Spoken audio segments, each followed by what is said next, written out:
तुझा? तो खूप इन्सिक्युअर होतो की मला खूप अटेन्शन भेटतं. तुम्ही नाही विश्वास करणार की मला अटेन्शन भेटतं, पण मला भेटतं इव्हेंट्समध्ये अटेन्शन.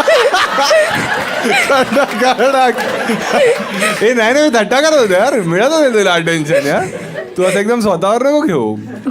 It's you. नाही हा ठीक आहे तो इन्सिक्युअर होता. हो खूप. हां मग काय करायचा तो इन्सिक्युरिटीमध्ये?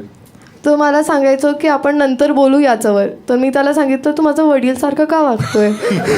तो म्हणतो की मी आहे आणि मी वागणार. मला चल घरी डॅडी म्हणताय तू? नाही, पण तो खूप वाईट होता. तर मी सांगितलं घरी जा. टॉक्सिक होता. हो. मग तू त्याला म्हणाली नाहीस की तू माझ्या हाताने खाऊ घालशील का? नाही. आता आनंदी आहेस तू? हो खूप. आणि बाजूला जो आलाय तो कोण आहे? मित्र आहे. अच्छा, काही सीन वगैरे आहे तुमचा? नाही. जर त्याने तुला डेटसाठी विचारलं तर काय बोलशील तू त्याला? तो नाही विचारणार. तो खूप शाय आहे. त्याला तो तुमचा खूप मोठा फॅन आहे, पण त्याला तुमचं बोलायचं पण नाही आहे. त्याच्यासाठी तुमच्यासाठी चालू आहे त्याला घेऊन. मराठी मारतेस.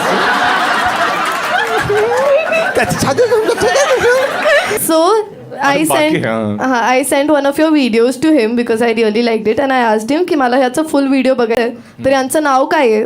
लगेच सांगितलं मला की RJ प्रणीत म्हणून. तर मला असं सांगतो की कधीतरी मी कॉमेडी शोला जाईल तर ह्याचं नाव फर्स्ट आहे की ह्याच्या शोला जायचं आहे. तर मी लगेचच तुमची तिकीट